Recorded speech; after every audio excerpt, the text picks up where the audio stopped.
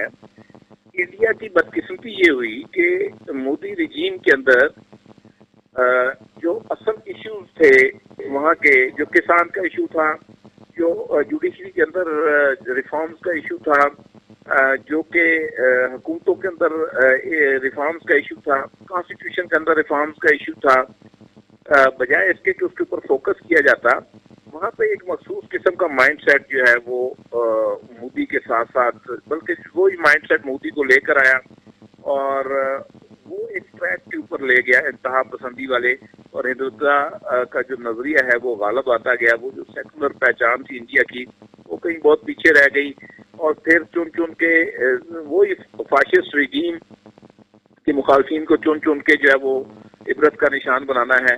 Cases بنائے گئے، جرنلسٹوں کو جو ہے وہ اب تک ایک کو جلا کر مار دیا گیا 1-2 دن پہلے، ایف آئی آر درج ہوئی. یہ سارا ایک مخصوص قسم کا پیٹرن ہوتا ہے جو کہ پہلے کمیونسٹ کنٹریز کے اندر بھی چلتا رہا، اب یہ ہمارے ریجن کے اندر آیا ہوا ہے. تو مودی نے وہ بنیادی جو ایشوز تھے مودی سرکار نے وہ نظر انداز کر دیے، جس میں بہت سارے ایشوز ہیں. آبادکاری کا ایک بہت بڑا ایشو تھا وہاں پہ، ایون آبادکاری سے لے کر ایک جو انڈیویجول معیشت ہوتی ہے پر کیپٹا انکم کے حوالے سے ایک ایشو تھا. یہ وہ تمام ایشوز تھے جن کو 1 by 1 سارٹ آؤٹ کیا جانا تھا، لیکن وہ لگ گئے اس کے پیچھے کے جی ان کے عزائم جو تھے، جس میں مذہبی انتہا پسندی اور اقلیتوں کو جو ہے وہ دیوار کے ساتھ لگانا، پھر ایک توسیع پسندانہ ایجنڈا کہ کشمیر کا اسٹیٹس تبدیل کر دو. دیکھیں یہ قانون کے اندر تبدیلی سے یہ چیزیں تبدیل نہیں ہوتی ہیں. بعض چیزیں جو ہیں ثقافت، کلچر اور جو جس پہ حق ہے جس جگہ پہ، وہ آپ ایک امینڈمنٹ کر کے نہیں تبدیل کر سکتے. تو ان چیزوں کے پیچھے لگ کے وہ جو اصل ایشوز تھے وہ کئی بہت پیچھے رہ گئے، اور یہ پائل اپ ہوتے گئے. اور مودی سرکار، جیسا کہ ہمارے وزیر اعظم صاحب کی خواہش تھی کہ مودی صاحب دوبارہ آ گئے تو کشمیر کا مسئلہ حل ہو جائے گا، مودی سرکار دوبارہ آ گئی اور بڑے آب و تاب کے ساتھ دوبارہ آ گئی. پھر لوگ وہاں پہ ہوپ لیسنس ہوئی، جس کا آج ہم اپنے معاشرے میں ذکر کرتے ہیں، وہ پہلے سے وہاں پہ پنپتی گئی، اور بالآخر یہاں پہ آ کے 2-3 ایشوز آپ دیکھ لیں. پہلا واقعہ ہوا مسلمانوں کے حوالے سے، جو کہ وہاں پہ ایک ایم ایل اے یا ایک پولیٹیکل پارٹی کے، حالانکہ وہ کانگریس سے تعلق رکھتے تھے، انہوں نے فیس بک پہ کچھ مواد ڈالا، اس کے اوپر مارا ماری ہوئی. وہ مارا ماری پھیل گئی بنگلور کے اندر، اور پھر اس کو نشانہ بنانا شروع. کشمیر کے ایشوز آپ کے سامنے ہیں. 1 سال ہو گیا، آلموسٹ 1 سال ہونے کو ہے.